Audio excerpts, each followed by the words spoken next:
solar energy already is the cheapest source of energy that we've ever come across. It's the only form of energy that doesn't require like all the machinery to make something turn. Nothing moves. It's literally just like you shine photons onto a surface, a crystalline silicon surface. It creates a photovoltaic effect that bounces some electrons away from the top surface, crosses a membrane into the next surface, and that creates a voltage which you can then use to power whatever you want. So we've got first world countries where you and I, our individual consumption of energy is equal to like 20 or 30 people in Botswana. Doesn't it just feel better to know that whatever it is you're doing isn't having some repercussion that, whether it's good or bad, is going to have to affect someone in the future? This is the Human Future Podcast, where we explore the intersection of technology and spirituality with some of the world's brightest minds. Together, we paint a vision of the desirable future and discuss the actionable steps to make that vision a reality. And now, without further ado, let's begin. Welcome. Thank you, Pablo, for being here. Amazing friend you are, amazing human being you are. Appreciate you coming on the show. Excited for our conversation. Why don't you do a quick intro for the listeners, whoever is watching, of who is in front of you, how amazing you are, and what you're up to in the world. That's always really hard to follow up. It's like, oh yeah, look at this amazing human in your camera, in your screen. My name is Pablo. I was born in Colombia, so primarily Colombian. And when I was 10 years old, my family and we moved here. Security reasons, many reasons, which was probably one of the greatest gifts that my parents ever gave me. Like, what an incredible world-opening experience. 100%. 10 years old, 4th grade, coming into a new classroom with all kinds of new humans. That was exceptional. I kind of tear up thinking about that moment. When I was around 24, 23, I fell in love with solar energy. So there was a moment, a specific moment in college. I was working on a project, and it was a life-defining moment in which I fell in love with this technology, which is kind of wild. And ever since then, it's been my life, just learning more about it, trying to play with it entrepreneurially, discovering where the world should go in this renewable energy era, doing my best to educate without having to push too strongly, because I found that's also a thing, is like people will only learn what they're ready to learn. So being okay and feeling okay with people being like, no, like, like petroleum all the way, like we need to, oh, that's fine, like not feeling like personally affected by that. At the beginning, it was tough. It was like, what do you mean? Like, it's so obvious that we have to move to a renewable energy future. And now I'm just like, you know what, man? Do you like, that's fine. And that's me. Those I think those are the two most defining parts of me. Man, don't you feel sometimes almost like a responsibility to push almost like your own agenda of healthy Earth? It's not your agenda. You're just promoting a healthy, more sustainable way of living. I mean, push.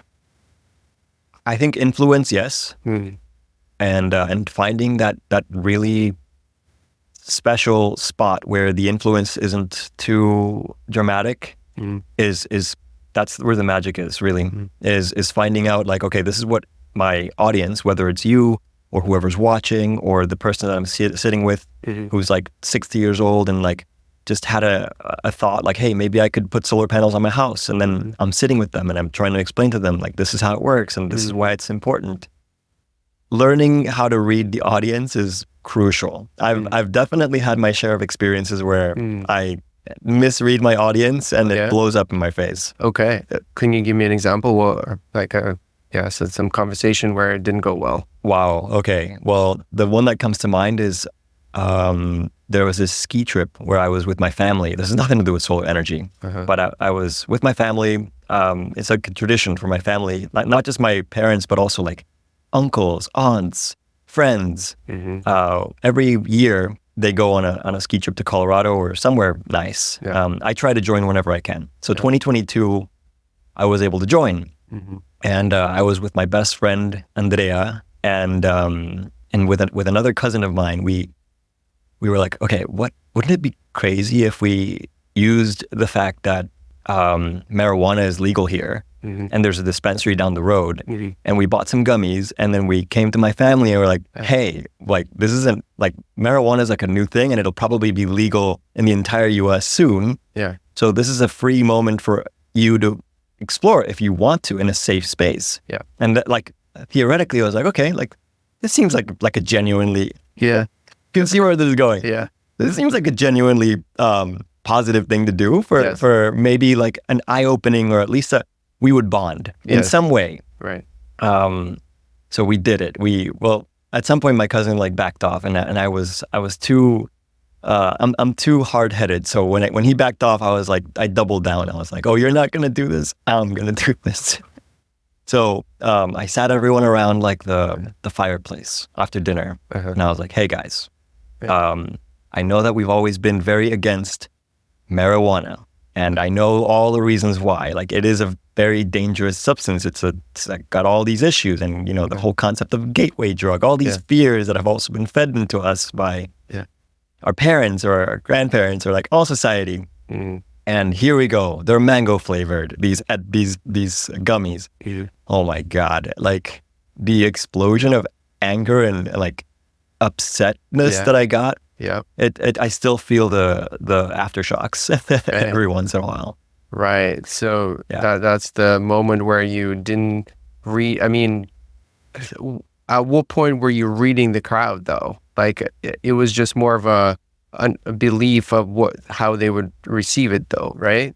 Yeah. I mean, I think that this is a combination of not reading the crowd and like insane optimism. Like, oh yeah, my family, they're going to be open-minded to this. This is going to be fine. And I think over time, I hope over time it's shown, or like it's revealed that it wasn't that big of a deal. But in that moment, people felt like disrespected because they were like, how dare you, Pablo? Like, how dare you think that you know better than us about all these things, about anything? And that was really, that was like a very humbling moment for me. I was like, oh, yeah, I don't. I definitely don't. I didn't mean to think that I did. Yeah. These are some of the people that I love the most in the world, and so it was an intense moment, which I love. I love that moment. But do you think that impacted your way of also talking about solar with people, like not promoting it as much as you maybe could have without a moment like that? No. I mean, yes and no. I think that the nature of humanity was always there. That nature of like finding that perfect magical spot where you are able to influence, but not too much, so that you don't upset or make people feel. If people feel like you're leaving them behind ideologically, it's a scary feeling, and they don't want to be left behind. And in a way, like, I think that's one of the reasons why we have this whole left versus right dynamic with like Make America Great Again, and like, we're not going back. That's that political, that's all stemming from this feeling that individuals have of like, I don't want to feel like I'm getting left behind. And I think influence has to take that into account.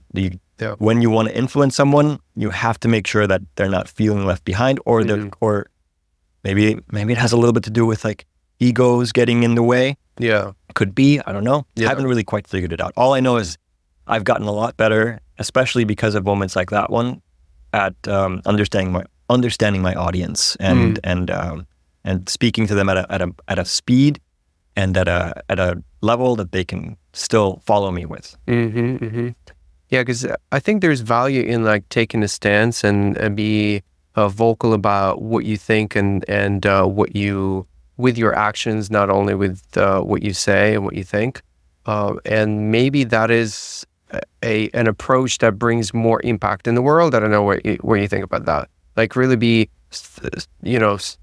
maybe like strong, which I also personally don't do enough. I recognize that maybe that way of being will more likely to attract the tribe, the audience who support me on that mission, and I put conscious intent in really communicating of what I think and what I feel, and be vocal about it and like take a stance on one side, like, you know. Yeah, I mean, I think that's the beauty of this, for example, sharing ideas openly, publicly, globally, is that people will stumble on it and then they'll be like, oh, I resonate with this, or no. And then if they don't, then they can just swipe away really quick. Right. And that's fine. Like, if you want to swipe away, do it. If you want to keep watching, welcome. But that's kind of the nice thing about this global nature of society that we're about to, or we have been in. But now we're being a little bit more conscious about, like when Facebook first started, and we didn't know like how crazy it would be that these ideas would spread like viruses through the fabric of society, and the insane repercussions that would come from that. That's where we are now. Now we're like, whoa, hold your horses. Like, we have to be very careful about ideas. They're viruses. Yeah, they are viruses. Some of them are good viruses, I guess. Some of them are not so good viruses, and some of them are really terrible viruses. They're really hurtful to society. Shine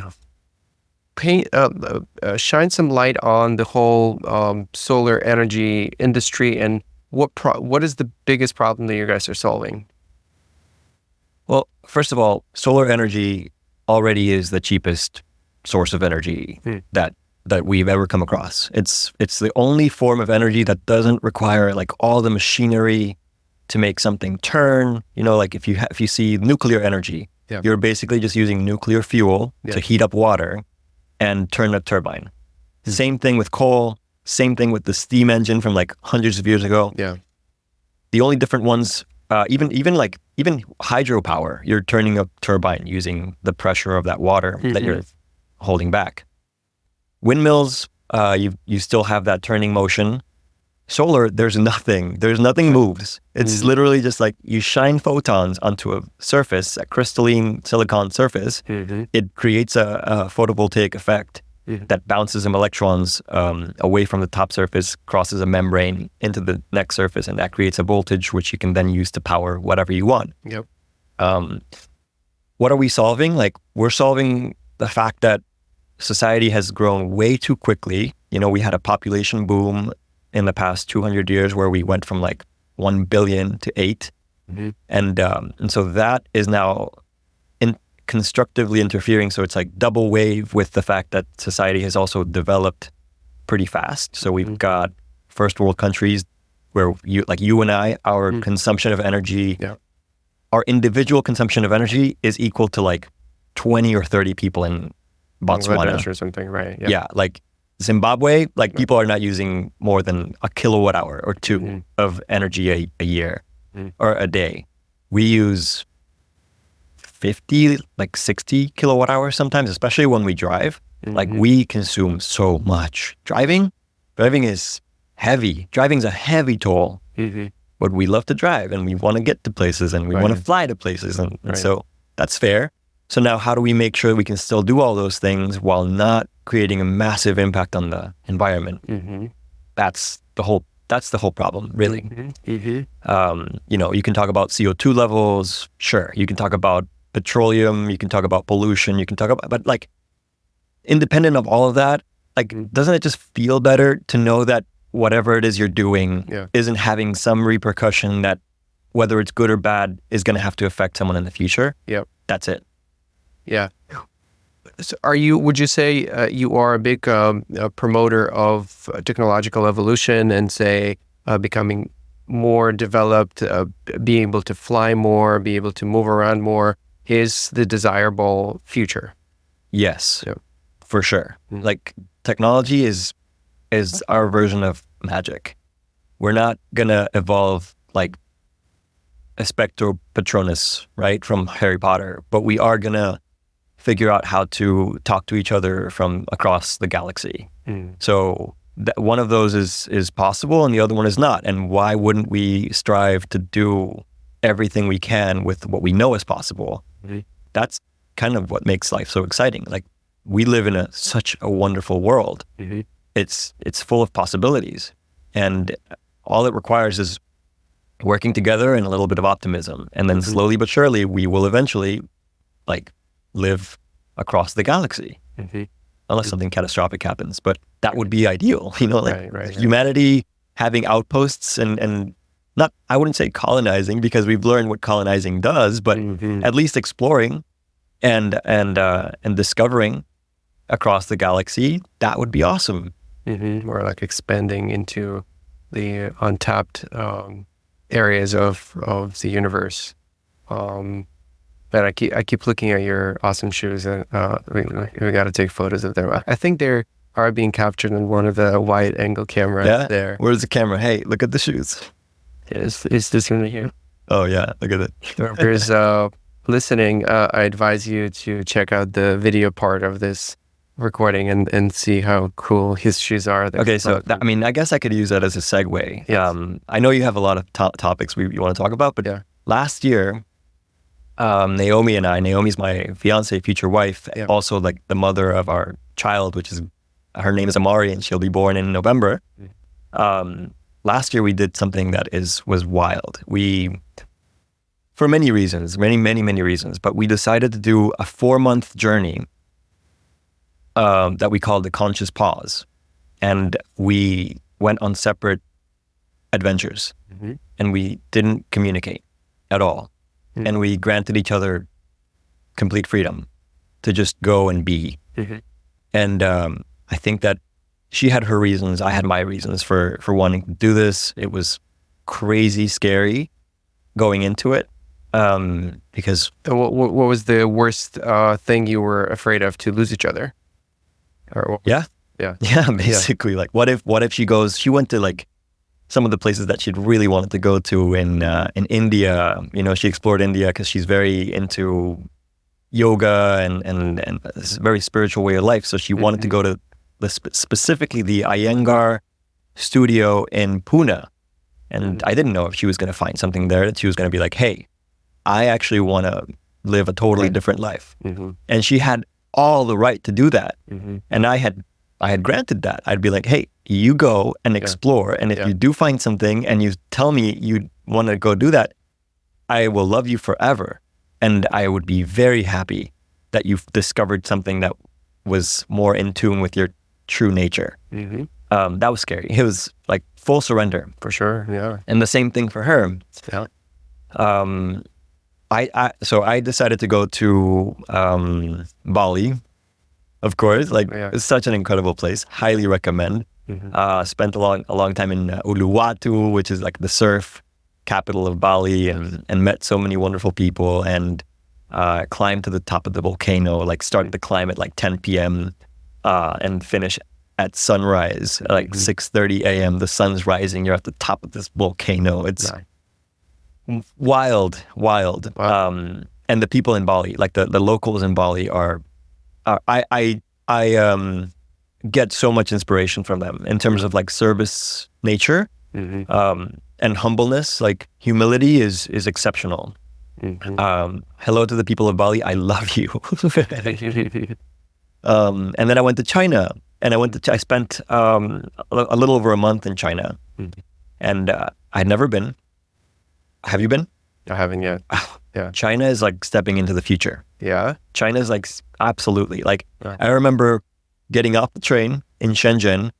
First of all, everything's in Chinese. Like you can't. There's no more English hand holding. No, no. You're like stuck with Google Translate and whatever charades you can pull off. And there's a freaking robotic self-driving vacuum cleaner thing cleaning the floor of the train station. Yeah.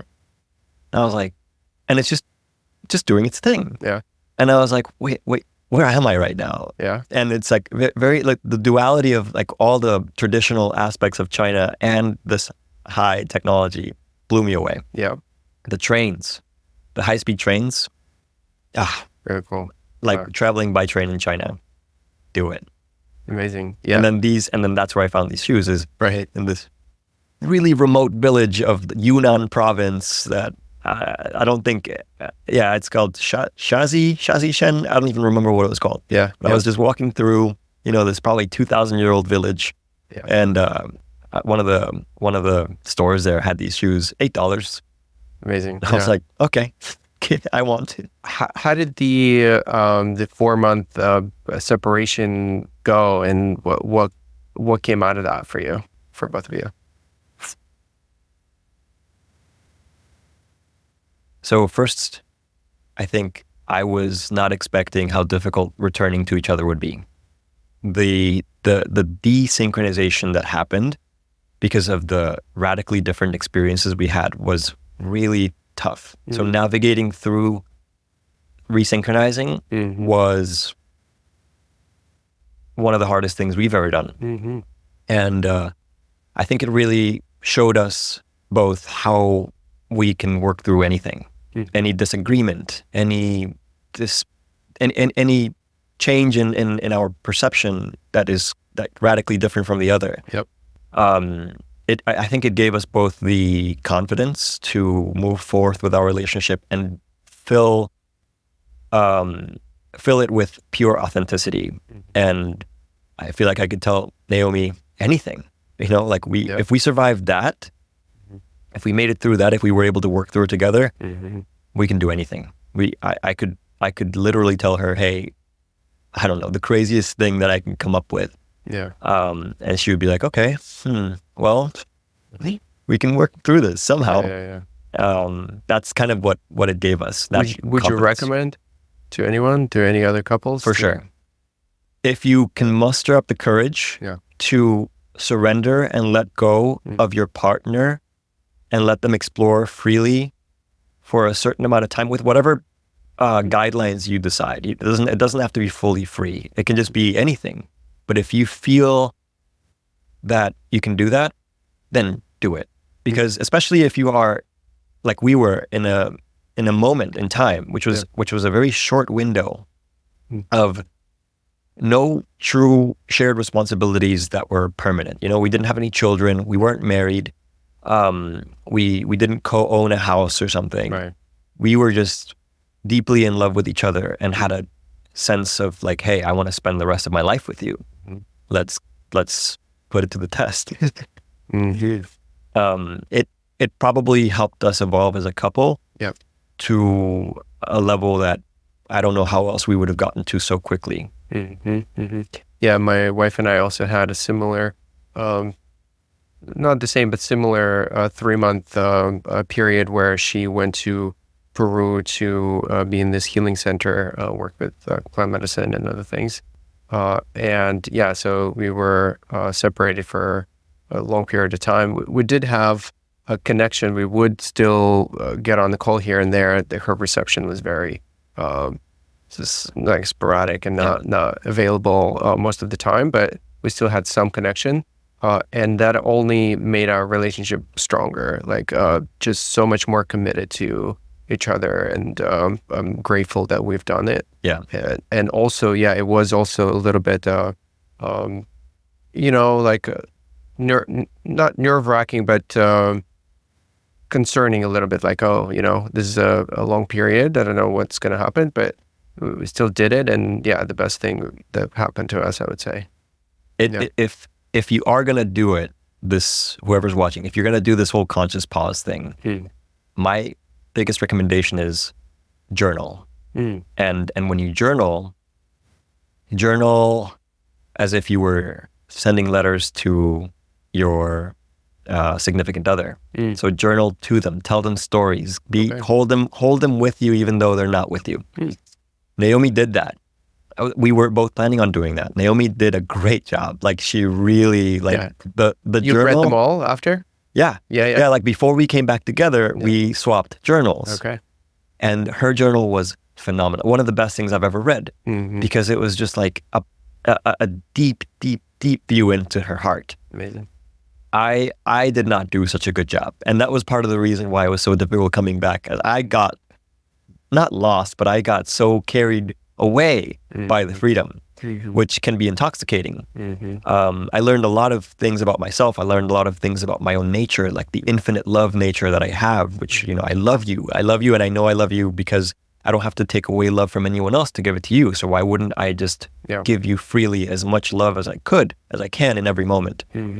I learned all those things, and it's made me feel like every day is magic, every encounter is magic, and we can manifest whatever future, whatever present we actually desire. All of that is, I felt it.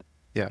But it was intoxicating. It was so much freedom. I forgot one of the most important things, which was upholding a commitment that I had with Naomi. We had committed to writing these journals to each other, and my journals were just like, I love you, I love life, everything is amazing. And her journals were deep, like heart-centered truths. Which for me became harder and harder to express through the journal, because once I let go of it initially, catching the thread of full authenticity again was really hard. Actually impossible. It only happened when we came back together. And what is your journaling practice now? Sporadic, but whenever I have really wonderful thoughts or difficult thoughts, I like to sit with myself. I did recently change. I don't know if you on the iPhone. This has been really helpful. On the iPhone, they just updated it so that you can change the lock screen buttons. So it used to be flashlight and camera. Right. Now you can change those two to whatever you want. Right. So I changed the camera one to the journal. Nice. Yeah. And that's helped me a your lot. note app, it goes straight to your note app or something? There's a journal app. Yeah. iPhones have a dedicated journaling app now. Right, so you can, I sometimes I'll drop like a voice note. Yeah. Sometimes I'll drop like some text. Yeah. So that's helped a lot. Just making it, Very nice. making it right there in front of me accessible, all the time. In fact, I've had that feature even before the previous version. You were able to do that with other apps. You could put like weather app, little icon for what the weather is, or a calendar widget thing. So I programmed it to recording app, where once I click on it, I create some automation that goes straight into recording my voice. So I didn't have to do anything straight from the lock screen. I press it and it goes into recording. Yeah. And then I would create, and I would typically do that on my walks. So that was my morning journaling, voice journaling session. Up to today, this day, I still do it. This morning I did it. And I created automation that then picks up the audio recording, transcribes it, runs it through AI, structures it for me, because usually it's a stream of consciousness, just whatever comes to my mind, I just verbalize it. And it nicely puts it together with segments of maybe some reflection, some advice on each point of that. And it sends me an email with all of that. So by the end of my walk, I can read right away, see everything that I've talked about. And then it also catalogs it into this database of all ideas that I've been accumulating over the months that I've been doing it, to create like this mind map of stuff that I can reference later, and maybe create like a visual representation of a mind space for myself to like better navigate it. So see, like, that is what I would call masterful use of technology. Yes. And I feel like we have so much to learn still about how to use technology masterfully, and you've done a great job. Like, wow. And like content creation for yourself, and allowing all these tools to work for you. Yes. Is great. Man, I have so many ideas how to utilize AI for consciousness expansion on a personal level, mainly, where it's like your best coach, guide next to you at all times, that knows what's important for you, knows your journey, knows your blind spots, and in any moment you can refer to it and ask for feedback on any situation. Like, I started doing that for every interview that I do, just to see how can I improve in every conversation, and gives me very insightful things, not just generally speaking, but it says, oh, in this moment, you should have stayed on this thought a little bit longer. You switched it too quickly or something like that. It's very spot on, like feedback for your life. Yeah, it's kind of like what we were discussing when we were driving over here with the Tesla. The Tesla's it got cameras, and it's always paying attention. Right. And if you plug that into the right machine learning algorithm, then it'll be able to draw excellent conclusions, way better than a human could, because we're not always paying attention. Like, I'm listening to you, but I'm sure I miss some things that you say. Of course. Which is fine. It's very human. But in general, yeah, I think there's so many ways we can benefit from this.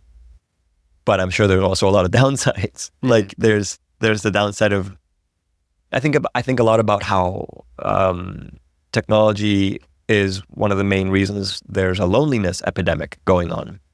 It's just so easy to be alone now, and we don't really realize the damage that it's doing to us because we're constantly getting a stream of dopamine. Yes. You know, like I'm sure I don't know that many people that do this, but I'm sure there's millions of people out there who don't leave their houses anymore because they are fully content, or they believe they are fully content with spending their days on World of Warcraft. Yeah. Or I don't know, all these other, which are, I don't know, I don't want to judge. I'm not saying that these aren't antisocial things. Like you're in World of Warcraft, you're in there with your friends, you're killing monsters and doing missions. And I've never played, but I'm sure I would love it if I got into it.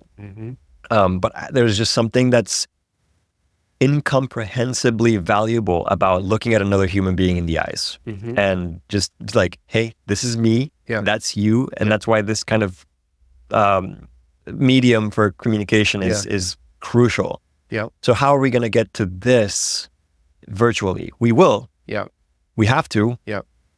But are we close? Are we far? Are we going to go through a period of massive loneliness before we get there?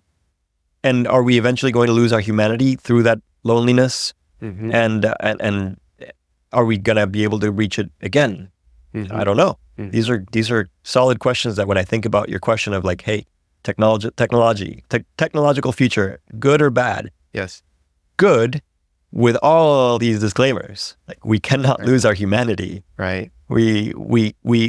Awesome that we all have personal assistants that are in our ear, or maybe even in our heads with Neuralink or whatever competitors come out for Neuralink. Sure, awesome. But if the opportunity cost, if what they're taking away from us is time in which we're looking at other humans in the eye and acknowledging their existence and feeling acknowledged by others as well, I don't know. There's a limit.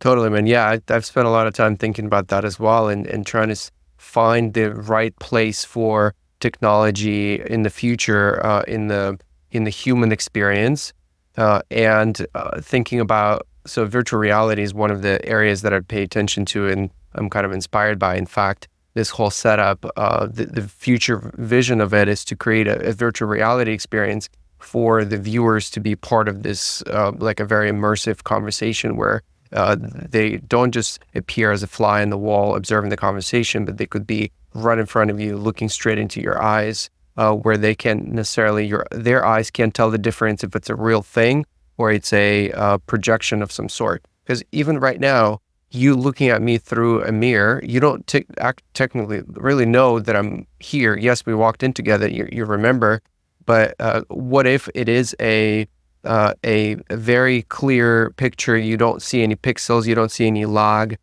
image of me where I am somewhere else and I'm remote. Well, Google's doing that.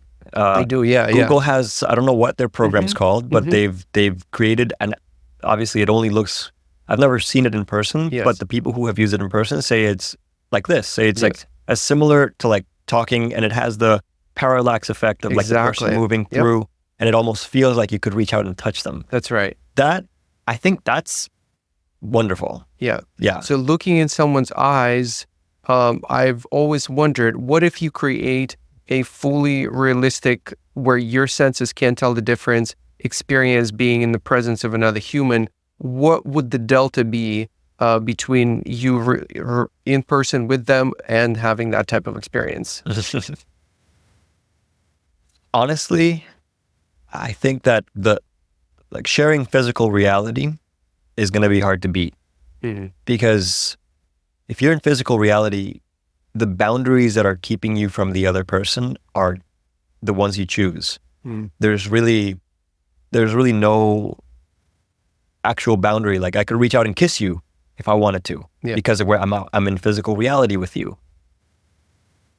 I think that there's going to be maybe a future in which we will be able to coexist in a new version of reality that is perhaps more real to us than physical reality, but we're far from that. You know, like, it's the kind of reality that you can only really tap into inside. That's exciting. That's slightly scary, like a DMT trip, kind of scary. Right. But I think we know that there is a deeper truth to who we are than what we see physically. Because like everything is considered a projection. Like if I look at you through this mirror, right, it's a projection. But even if I'm looking at you in physical reality, it's a projection. It's a projection because I'm looking at what I'm really seeing is the light that's bouncing off of you. I'm not seeing you. It's just the photons are hitting you from these lights, bouncing off of you, and then creating some kind of mind map for me. It's hitting my retinas, and then it's getting processed into you, which fortunately, if I can reach out and touch you. So there's many mediums through which I can experience you in physical reality. Amazing. But hey, who's to say that one day we won't be able to meet and have conversations in conscious reality? I don't know what you'd call it, but like in a space that doesn't require a physical medium. Yeah. I think that's a guess. I don't know what we will find out once we have the tech to fully simulate all of our senses. But I think there will be delta that we will start noticing more and more, and it will basically help us to relearn how to use the atrophied senses that we potentially have lost, the senses that involve, clairvoyant kind of, reading, communicating with someone telepathically or something like that, where we have other senses of energies and fields and things like that, because we are energetic beings, just having an experience through a physical body, and we haven't really been using other senses just because they haven't been useful in survival. Right. But we now maybe we'll have an opportunity to look at them closer, just because now it's a fully simulated experience, so they should be exactly the same, but they're not. And so like you have easier way to notice what the delta is. True. And I think that it's a possibility. Physics is unbreakable though. Like you can't. Sometimes I think about telepathy and the possibilities there, and I think that physics might get in the way because even though I am thinking and the thoughts that I'm having are electrical signals, they are kind of limited into my brain, and they do create waves that resonate out, but they're so tiny, so difficult to detect, especially in a noisy environment. Yes. In a noisy electromagnetic environment in which we live. I love the idea of telepathy. I love all these concepts, and I'm curious to see how we're gonna play with the physics that we were given to make them happen. We have already gotten pretty far, not gonna lie. Like we can already we can at least trick our own senses to make us feel like we're somewhere else. Like that's already pretty marvelous. What's this tech that's very interesting to me is when they are inintrusively just able to like put some kind of a hat on your head and able to read your mind, basically, where they would have done the studies where they would put this sensor on your brain, and then they would show you images, and they would collect the brain activity data, and they would then try to interpret that brain activity data without the image in the picture, and then try to compare the two. Yeah. And the pictures would be so close already. They're able to interpret the brain activity so and accurately. Reading the electrical activity of the brain has always been easier than writing to the brain. Like, of course, even Neuralink is still in the reading stages. Because we can get there's already been, and Neuralink wasn't the first one to do this. They just have a really nice hardware to do it with, and being able to control a mouse or a computer with your mind, that's actually thousands of times easier than writing to the mind. I think that's going to be really hard when we can inject information into our brains. First of all, it's going to be pretty difficult to accept that that this thing can inject information into me without me consciously saying yes, I want this information. That's going to be tough a tough pill, but I'm sure people will be okay with it. And at that point, we're going to start to figure out just how different your mind might be from mine. Because we think about our minds as a collection of neurons, but really they're more a collection of electrical impulses that happen through neurons. So who's to say that your mind with the same neurons or the same gene background as mine doesn't have a very different way to process these neurological impulses, electrical impulses than mine? Could be. Yeah, I think crudely speaking, they should all function probably similar. If there is a chair in front of you, both of you will interpret it as an object that I can sit on, but how you feel about it, how the subtleties of it maybe is what's different, or the interpretation of everything might be the same, but the way that it is being processed might be slightly different, different enough where you can't just do a one-size-fits-all writing prompt into the brain. Right. Which, of course, like that's where artificial intelligence is probably going to come in. Artificial intelligence is the next leap in evolution for humanity. Like, it seems like a technology, but it's not. It's ultimately us. Like, it's us putting ourselves into silicon processing. So we're going to be able to create, supercomputers that process whatever we want it to process. Yeah. It could even process human brain neuron. Like we could give it millions and millions and millions of data sets about how different humans process information. Yes. And then it will be able to understand how to write into the different kinds of humans out there without it having to be hard-coded prompt, like, if this, then that, kind of programming. For sure. How often do you think about like extrapolating what's currently available in a technological sense and what's possible in the future and what the future might look like? Is that something you spend time thinking about? Yeah. I spend a lot of time thinking about, that what humanity could be like in 1,000 years. Okay.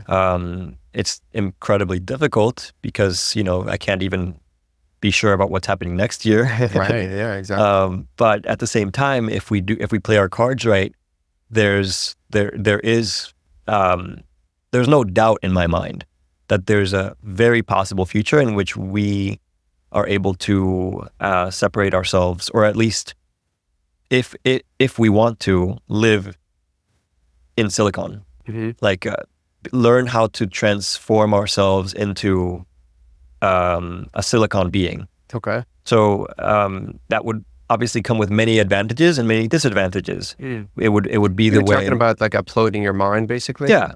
Like, like making a conscious decision as a human being to say, hey, like I want to exist. I want to continue to exist outside of my physical body. So that could mean that there's a copy of you that's physical and a copy of you that's digital. That could mean that there's just a digital copy of you. I'm sure that many people will decide to never do anything like this, and this is a scary thought. But we're talking about 1,000 years from now. No. And if you follow the technological improvement curve into 1,000 years, like the technology is going to be there. It's going to has humanity culturally, socially, ideologically reached a level where this is totally fine, and no one bats an eye at like, hey, I'm talking to Chris, but Chris is, he's been around for 500 years as this computer, and that's fine. That would allow us to move through time, for example. Like you could, if you're now in a computer and you're not beholden by the biological nature of humanity, you could literally be like, hey, I want to wake up in 1,000 years. Yeah. And, shut down, not exist for 1,000 years, and then wake up in 1,000 years and like, hey, I'm here. What's new? It becomes a lot more feasible to do those kinds of things. So time travel is what you could consider that. Time travel into the past, not so easy, probably impossible, thanks to entropy. But time travel into the future, totally doable. And you don't even need a black hole for it. Yeah. Let me ask you a follow-up question here.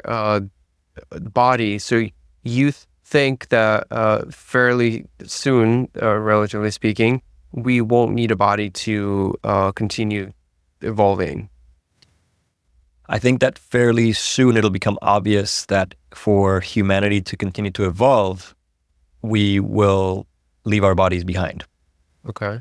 And that's something that I don't necessarily think about a lot, but it'll become obvious simply because the body is limited to the biological level of evolution. We can continue to evolve our ideas, we can continue to evolve our minds, but eventually our bodies will be the limiting factor. Our minds will be the limiting factor, and I think it'll become very obvious once we reach ASI, artificial superintelligence, which is coming. It's not an if, it's just a when. Eventually the ChatGPT will not just be smarter than you, it'll be smarter than all of us combined. Right. And I think when that happens, we're going to start to scratch our heads and be like, I think I would want to experience what it would be like to be at that level of capability, processing capability. And that would mean we would have to leave our biological machine brain behind. Yeah. And where does the spiritual essence of us play a role in that type of future? I don't know. Yeah. Yeah. Because everything that you've mentioned, it was mainly addressing the mind development and expansion and evolution, right? Yeah. I want, where does the spirituality fit into that model for you? Well, I've been reading this book by a woman named Sarah Walker, and it's called Life as No One Knows It. Mm-hmm. Good book, really good book. She released it not long ago, and she just the concept that she's trying to express is that life is really everything. That we can't just define life by its biological nature. Yes. She's starting to come up with a new theory of life, and it's not her. I'm sure there's a big group of people doing this. Yes. That is defined by assembly theory, and assembly theory is simply looking at an item, an object, a piece of matter, and looking at its assembly index. Like, how complex is this? And what they've noticed is that after a certain level of complexity, mm-hmm. it can only exist by an evolutionary process that you could call life. Yeah. So a rock is not that complex, Right. something melted and then froze, and then here you go. Yep.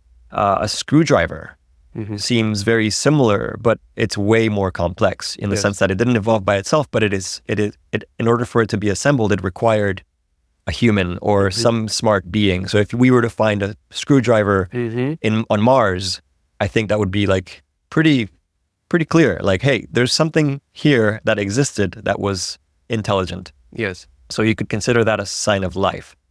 And so when trying to combine the spiritual nature that we have mm-hmm. with all these concepts of, hey, like let's get rid of the body. Mm-hmm. I start to think about us, about me, about life, as about consciousness as something bigger than my body, mm-hmm. and recognizing that my consciousness expands beyond my body already, and that helps me. At least it helps me like quench down some of those fears of like, ooh, are we going to lose our humanity by doing these things? Mm. I don't think so. I don't think that moving into the future is moving us farther away from our humanity. It seems to be moving us closer to understanding what we really are as conscious beings, and recognizing that we are not our brain, we are not our body, we are not any of these things. We are the universe experiencing itself. Mm-hmm. And through this concept of the universe experiencing itself, then we can break free from the fear of like, hey, if we lose our bodies, are we still spiritual beings? The answer is yes. You can be a digital consciousness and continue to be a spiritual being. Yeah. Because you are part of the universe. The only way that you could not be a spiritual being is if you weren't, I guess, if you didn't exist. But you exist, and no one can take that away from you. I know, even now looking at you, just like you are a projection of light, just like the same way that I'm saying I'm not looking at you, I'm looking at light reflecting off of you. Yeah. I also don't know exactly the true nature of you. Like I can project my consciousness onto you, and I can say, okay, Kirill thinks like this probably. Okay, this is how when Kirill closes his eyes. This is what his experience is probably like when he's meditating. But I can't be sure. There's actually no way I can prove that you aren't a simulation, part of something, right? So am I the only spiritual being in this whole universe? I don't know. Are you? You don't know. I mean, I could tell you, but you might not believe me. Like, hey, I'm real and I'm separate from you. But there's no way I could actually prove that to you. Right. Unless you could somehow be me, which is going to be difficult right now. But what I'm getting to is our spiritual nature is not tied to our human form.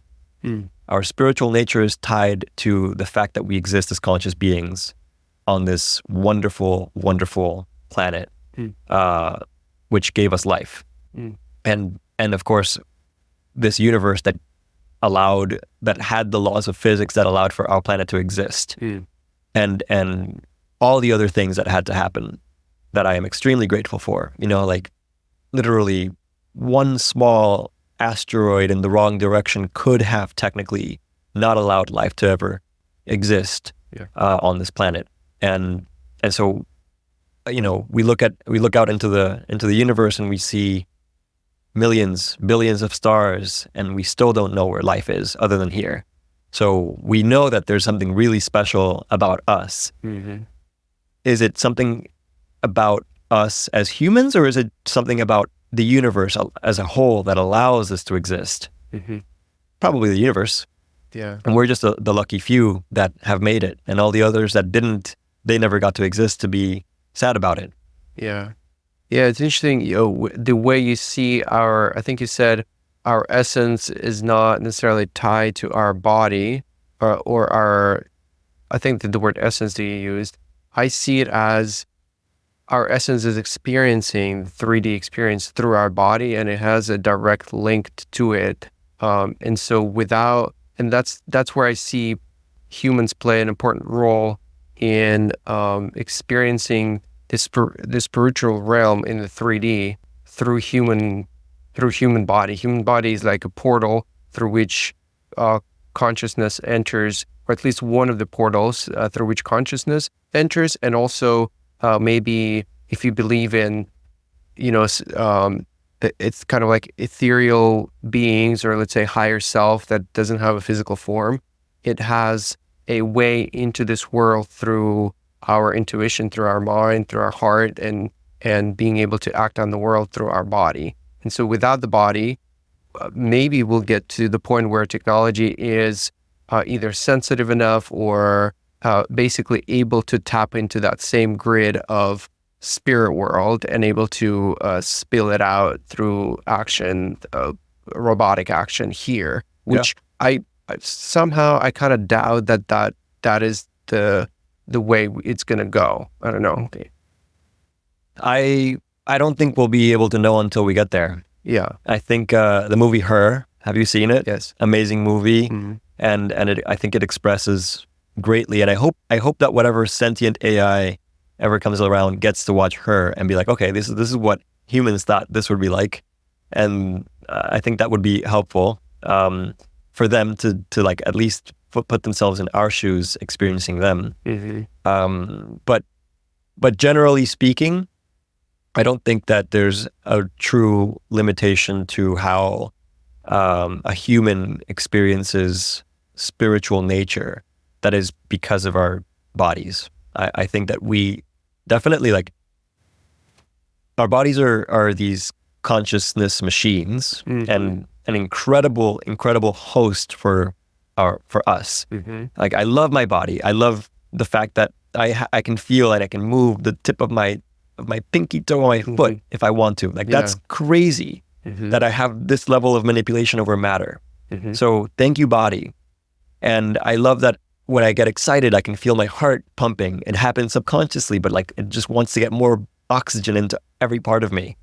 I love doing breath work because breath work through this exchange of hyperventilation and hypoxia allows me to put my mind into a different state without having to inject anything that is, some people might consider external to us. Like, all I'm doing is I'm playing with the things that my body already uses all the time, oxygen and carbon dioxide to regulate itself. even fasting, you can come into like some really serious. If you go on a 4-day fast, like you radically alter your mind. You radically alter the kinds of thoughts you have, and all of it comes down to how are we taking these neurological impulses, this energy that is living within us, that is us, and route it through different pathways, neurological pathways, to experience life differently. That's what mushrooms do, LSD. I'm sure even any mind-altering substance changes slightly or dramatically the way that we are experiencing consciousness, and that's beautiful. I think that this step into the digital world would be the most radical way for us to do that, to alter the way that we experience consciousness. Unfortunately, probably at the beginning, you won't be able to come back into a human. Maybe one day we could go digital and then back to human. Like, I think that would maybe open the door for most people to be like, okay, I'll jump in. I'll dip my toes into this, whatever digital consciousness looks like. But that seems like it's a lot harder. Fortunately, a mushroom trip is only 4 hours and an LSD trip is 8. Right. And unless you're doing like a hero's dose kind of thing, you're going to be fine. Yeah. Man, I like to always say that I see that the most advanced technology is the one that's least noticeable. And basically, if you extrapolate that and you say, instead of using bits and using silicon or using man-made material, what if we learn how to utilize natural nature structures for computation or for pouring consciousness into it and being able to use it as a vessel for us to exist? So maybe instead of saying, I don't know if we'll be able to upload ourselves into this digital world, maybe that digital world will become just a natural world that we're able to integrate now with, or able to tap into as a natural computational thing. We're already there. Yeah. Like, aren't we there with our phones, with everything? Like, we are constantly living in a digital world, and our world is becoming more and more digital, but we're limited by one thing, and it's our bandwidth. We have very limited bandwidth. Our biological computers have very, very limited bandwidth. I can only speak to you at a certain level. I can only read a certain number of things at once. Right. So that's why I think people will eventually, especially once we cross the threshold into artificial superintelligence, and we start to get to the point where that same artificial superintelligence hopefully is like, hey, I want you guys here with me. I want you guys to be able to process information like I do, and help us come up with ways to get there. Like, I think the main reason why people are going to make that jump is bandwidth. Yeah. Purely. Like, I want to be able to communicate with you faster. I want to be able to keep up with you. The same reason why I'm saying it's really important to find, to read your audience and figure out that magical point of where you don't want to push too strongly on new ideas, and you want to just maintain that sphere of influence at just the right level for them, so that you don't scare them away. Yeah. I think the same thing is going to happen with artificial superintelligence. It's going to be like, hey, I'm going at a snail's pace. For them, it'll be like processing things at a million times faster than we can, and then they have to really slow it down for us. Right. And I think that's going to be the first sign that we're going to get as a species to want to jump into a digital medium for hosting our consciousness. Because really, what is a silicon-based life form? It's the same thing that our neurons do with information and electrical impulses, but with transistors. And with transistors, we can have billions, trillions in a tiny little die, like 1 centimeter by 1 centimeter. Yeah. And so it consumes a lot less energy. We can mold it, we can grow it in ways that evolutionarily, biologically, we are not able to. So bandwidth, it'll all come down to bandwidth. Interesting. Yeah, because they say that your heart is also intelligent. Like there are there's some different type of computation basically happens in your heart, and all you're mainly referring to now is your brain activity, your cognition, your ego, all of that. I do believe that maybe at some point we will be able to host our ego on the computer in some data center. But our heart, I think we have no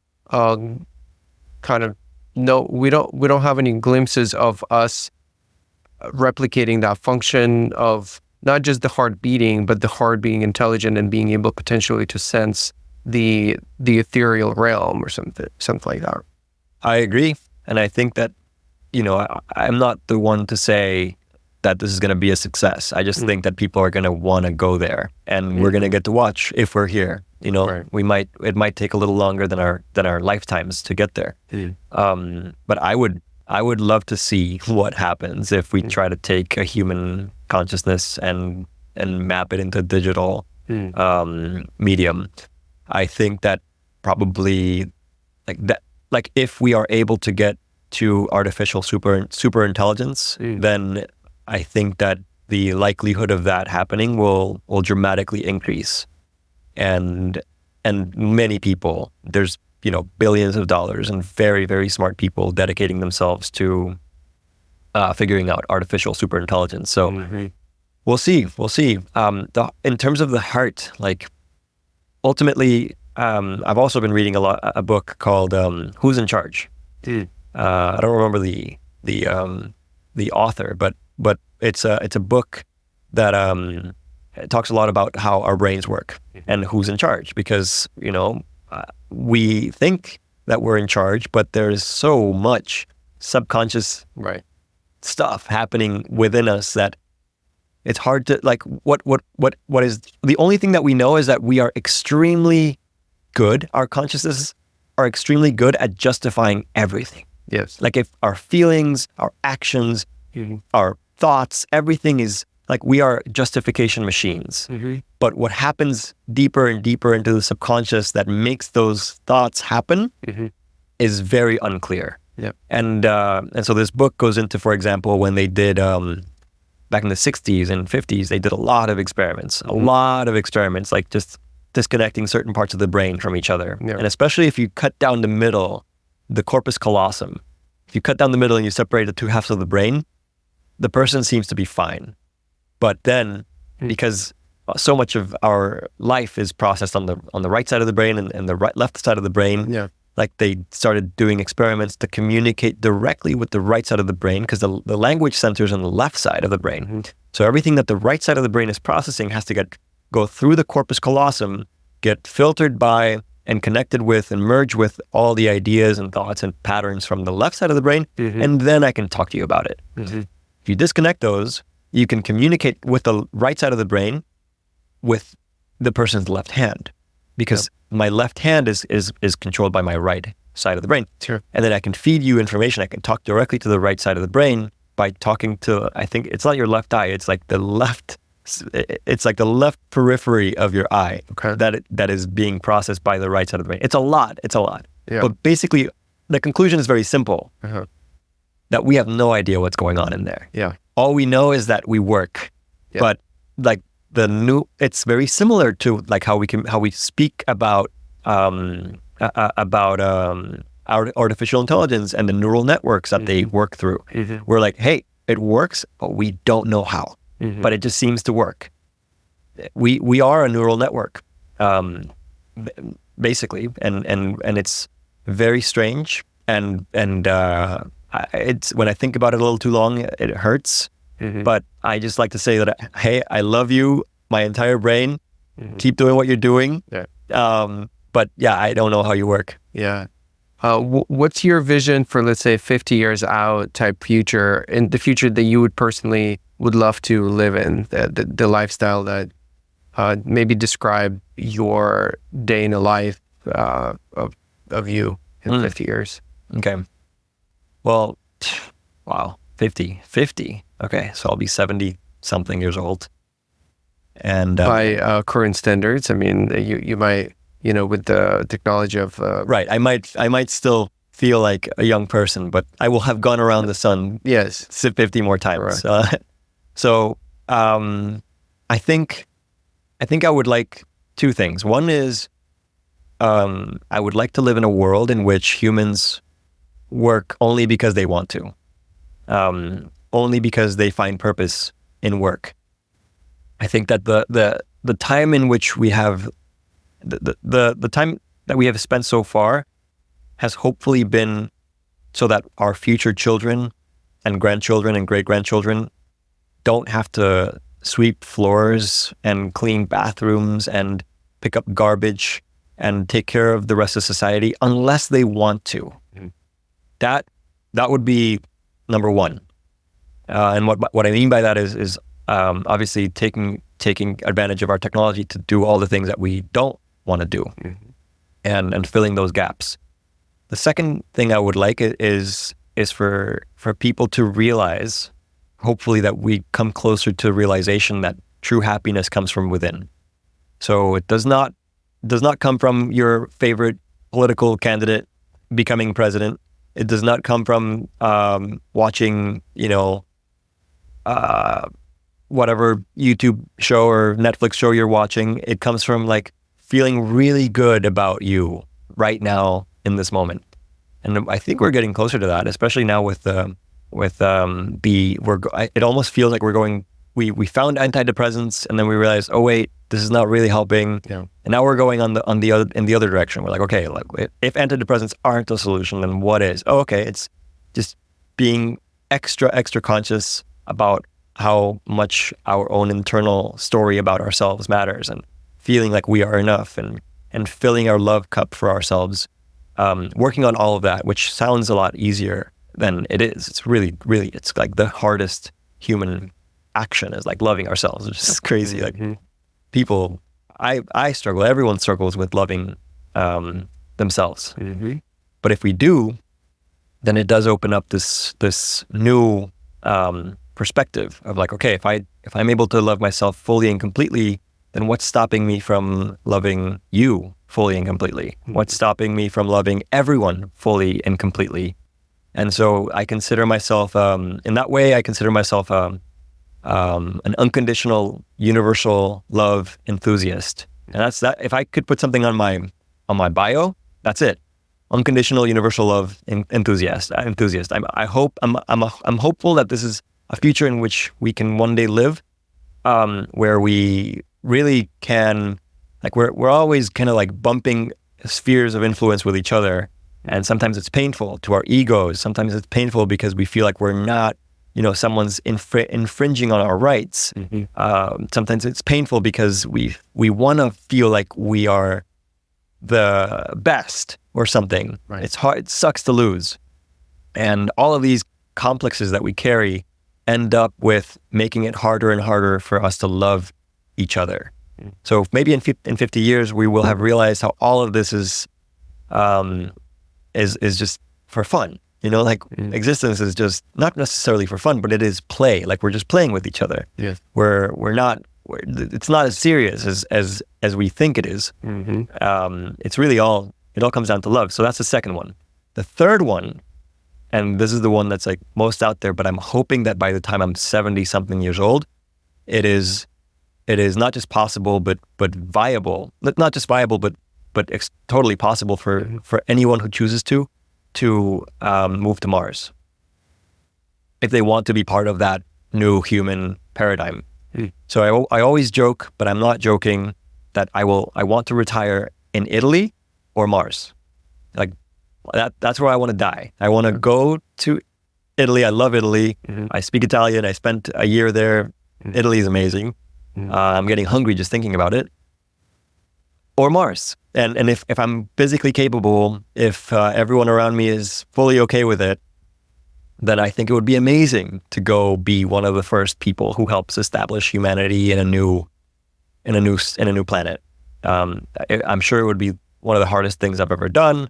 Maybe I'm being too rose-colored glasses about it right now. When I have like backaches and like everything hurts. Mm-hmm. Will I want to strap myself into a rocket and then go spend the rest of my life in Mars? Mm-hmm. Well, it slightly lower gravity, so that would be nice. Yeah. But yeah, that would be the third. So those are my three. 50-year. Yeah. Well, by then, I'm sure if we are able to go to Mars, which probably will happen pretty soon in the next few years, it sounds like, there will probably be also a way back if you don't necessarily have to go and stay there. True, but I wanna. Yeah. Yeah. I think it would be one of those things where like I think about death a lot, and not a lot, but I don't know how much other people think about death, but I think about death in the sense that I would love to choose my moment of death. Like I would love to. It's also like rose-colored glasses, but how nice would it be if I could choose, like to have a beautiful party before my death, and just gather like everyone around me who I love, who cares about me, and just be like the final goodbye. Yeah, I'm out. Cheers, guys. I love you all. Yeah. Have an incredible time here. Yeah. My time here is ending for X or Y reason, and I'm out. That would be radical. Yeah. But I would want to give that a shot. So by me going to Mars, I could have that party and not necessarily die right away. Right. But I would just be like, hey, I'm going over there, and it's like 20 light seconds away. So like the communication is going to be laggy. Yeah. So yeah, probably like we'll send letters to each other, but like we won't be able to FaceTime. Interesting. It would be very similar to you uploading your mind and giving up your body type goodbye. Kinda. Because they won't experience you physically in anymore. Real time. Yeah. There's no FaceTime because like literally physics gets in the way. Well, I think you can do the through quantum physics, like through entanglement. He could communicate. Well, we have to figure that one out. But even that, there's been absolutely no proof that anything, quantum entanglement travels faster than light. Yeah. We know that it functions, that we know that there's something there, but there's still nothing that has figured out. There's nothing in our science that has discovered any way to transmit information through space-time faster than the speed of light. It's like there's something that's. I thought they were able to do that through quantum entanglement. Nope. Still limited to the speed of light. Yeah, it's not instant. But anyway, yeah. So this is the whole rabbit hole. Maybe we'll leave us there for another time. Yeah, but yeah, it definitely requires like some deeper conversation that we don't have time for. But so far, we have not discovered any way to transmit information through space-time faster than the speed of light, 300,000 whatever meters per second. Right. It's a cosmological speed limit. Constant. Yeah. Yeah. Sorry. No, I feel like I just broke some like serious. No, broke your heart or something. No. I mean, I'm gonna also do a little deeper research because I was really under the impression that there is such thing as quantum entanglement where information does travel without limitation of the speed of light. Yeah. Okay. Well, I mean, then we start getting into like the whole multiverse theory, and like it gets a little more difficult. But so basically, like in a nutshell, if I can like reach back into like wherever this information exists in my brain, the concept of quantum entanglement and using it as a form of transmitting information from A to B faster than light breaks down in the sense that even if you were able to transmit the information, it would be totally useless because in the universe in which that new information lands in, it's not really accessible to the rest of the information. So like it's worthless. Like unless all the information of the entire universe could be funneled through some quantum communication layer, it would be useless. So the whole concept of quantum entanglement is it kind of breaks down because you can't information that is quantumly entangled, and if you get into quantum physics, like and you realize the fact that all of us are everything is just energy trapped in different crystals, and like, a quark is and a gluon and all these other things are just energy that's just vibrating, like vibrations that are creating something out of nothing. Quantum entanglement becomes just one more piece in that layer of information that is just vibrations that are creating something out of nothing. Okay. But unless it can it's a long rabbit hole. Or deep. But it sounds like you've gone through that rabbit hole to some degree already. Yeah. Oh man, like the quantum physics rabbit hole is good. Watch History of the Universe on YouTube. It is by far one of the most incredible educational channels about quantum physics that I've seen. I think it's called History of the Universe. They have, very visual, very, very slow paced. It's really silly, but when I look at the comments, a lot of the comments are like, "Oh yes, I love this new episode because it's going to help me fall asleep so much better." Like people use it to go to sleep because it's just like so out there. Yeah. And so History of the Universe, great YouTube channel.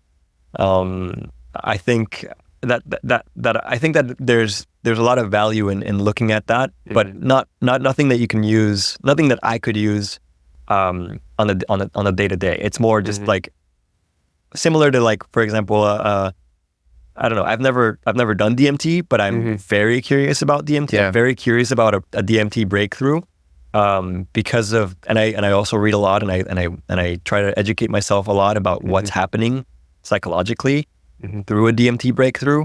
But I kind of put those two things in the same like on the same shelf. It's like, I love these things, but I know that they're not really that useful to like my day to day, because everything that exists there, like I saw one of your podcasts before, and I know you've done an ayahuasca trip, and you had that experience with the beings that wherever they focus their attention to, they could like just make it be whatever they wanted it. Exactly.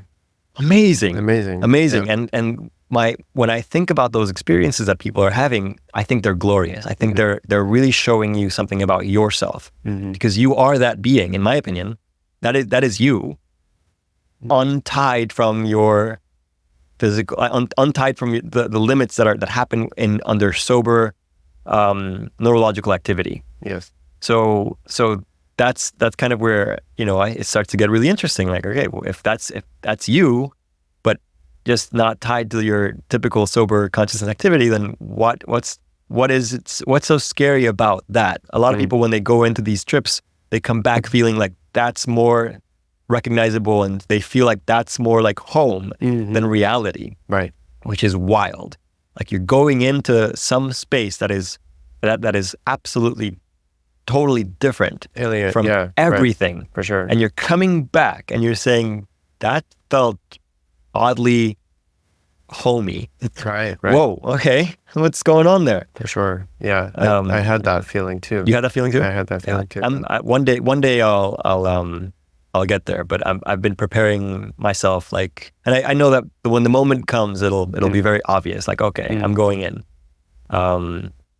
So those are, but awesome. Man. Yeah, I don't know what else you wanted to speak about. I don't know if we're running over time. Do you keep these to a certain? Yeah, I mean, it's certainly this is a good place to start kind of wrapping up. I also have a client coming in right after this. Otherwise, we just sit here and talk forever. I mean, we could do a part 2 at some point in the future. I'd love to. I love diving deep into all of the topics that you seem to be interested in. So. We can do it on camera, off camera. We should definitely continue. Definitely. This. And if anyone is still watching, I love you. I want you to know that I love you. Exactly. Yeah, exactly. For anyone who's still watching, let me know in the comments. Say hello. And I hope you enjoy the conversation as much as I did. And up to the next one. Well, actually, I didn't give you any space to say any last words, resources to point people to, or any other last piece of information you want to share. So, like I said earlier, I'm having a baby. So if you can send like good vibes to me and Naomi and Amari, who's about to be born. She's so cute. Like, I can't see her, but she kicks and like wild. Like, like the whole concept of having a baby has changed me radically. I'm so excited to be a father. If you want to follow me, I do have a company. We do renewable energy projects. We're working on a lot of different projects at the same time. But if you're in South Florida, one of the things that we do is we help people educate themselves and tap into the sun.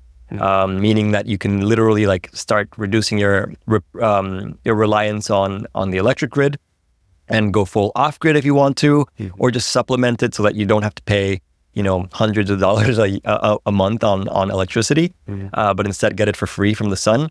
It's very valuable. It's become cheaper than ever.